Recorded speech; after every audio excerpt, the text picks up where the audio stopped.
1937 मायथाइयावनो गायसनजानाय हरसिंगा हालामनि गंसे गोजामसिन फरायसालि जाय फरायसालिया दिनै फैयै फैयै दिनै 97 बोसोराव आगान होफैबाय आरो दिनै बिथांमोना बिनिनो मोनसे ओनसोलाव जितु फरायसालिनि गोनांथिखौ लानानै जितु गायसनजानायनि बे हरसिंगा गोजौसिन गेजेरारि फरायसालिनि दिनै सेथि खेब बारग' फरायसाफोरनि लोगो हमलायनाय हाबाफारि बिथांमोना दिनै सानसेनि हाबाफारि लानानै बेयाव खुंफुंनाय जादों। नंगौ थारैनो नैबे समाव आंनि केमेरा पार्सन बिथाङा नोंथांमोननो जितु फारि फारि दिन्थिगासिनो दङ दिनै सेथि खेबनि थाखाय जि हरसिंगा नैबे गोजौसिन गेजेरारि फरायसालिया दिनै बेयाव एलुमिनि प्रग्राम जितु लानाय जादों। दा बेयावनो आंजों लोगोसे दङ जिहेतु मोनसे समनि बे फरायसालिनिफ्रायनो बारग' फरायनानै थांनाय सासे फरायसा बिथांनि मोन्दांथिखौ जों बे समाव बुंगोन जितु नोंथाङाबो बिनिनो सासे फरायसा दिनै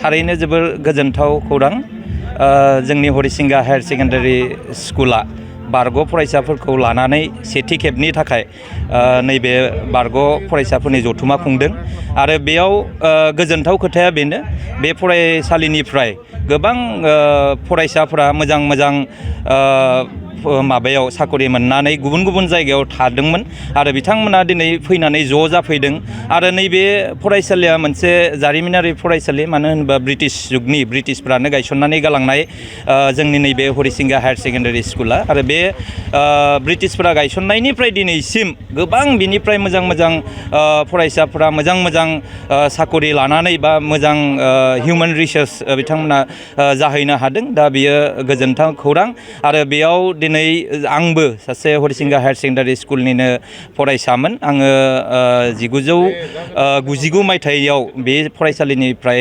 बारग'दों आरो बे हिसाबै आङो जोबोरैनो गोजोननाय मोनदों आरो नैबे फरायसालियाव फरायनानै जाबायदि दिनै जोङो सहैनो हादों एसेब्लाबो आवगायनो हादों आरो बेखौनो जोबोरैनो गोजोननाय मोनदों आरो नैबेबायदि मोनसे बारग' फरायसाफोरखौ लोगो मोनलायनायनि मोनसे परिबेस दानानै होनायनि थाखाय जायफ्रानोखि बे हाबाफारिखौ दैदेनदों आङो बिथांमोनखौ थारैनो जोबोर साबायखर बावहरदों आरो बयखौबो लोगो मोननानै दिनै थारैनो जोबोर गोजोननाय मोनदों। साफ्रोमबोनि गोसोआव दिनै मोनसे नस्टालजिक थासारि सोमजिदों। औ साफ्रोमबो मानसिफोरनि गेजेरावनो फरायसाफोरनि गेजेरावनो दिनै जोबोरैनो गोजोननाय फोरमायदों बयबो गोबाव सम बेबायदि गुबुन जायगायाव थानानै बोसोर लोगो मोनलायै सुबुंफोरखौबो दिनै लोगो मोनलायनानै थारैनो जोबोर गोजोननाय मोनदों आरो आंबो बेबायदिनो जोंनि लोगो आरो सिनियरफोर फोरोंगिरिफोरखौ बारग'नाय फोरोंगिरिफोरखौबो लोगो मोननानै थारैनो जोबोर एक्साइटेड जादों आरो जोबोरैनो मोजां मोनदों।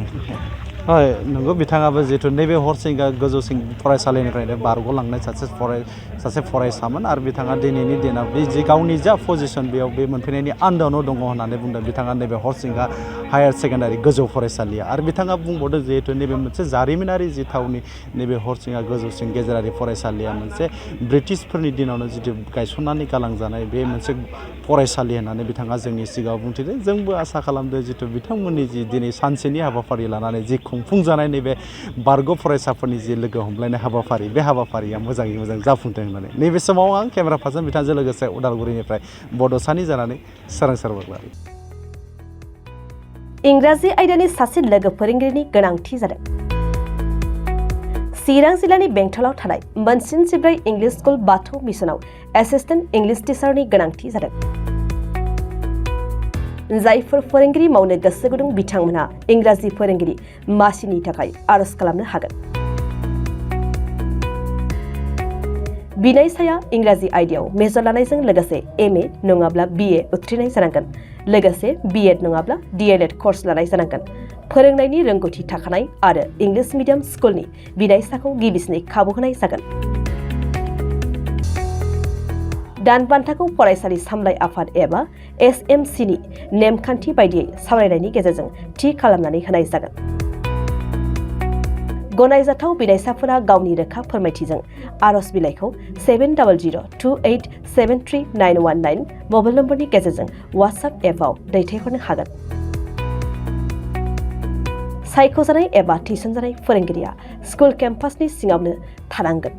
बांसिन रोखायै मिथिनो थाखाय बाथौ मिशन कमिटिनि नेहाथारिजों 9101545633 मबाइल नम्बराव फोनांजाब खालामनो हागोन।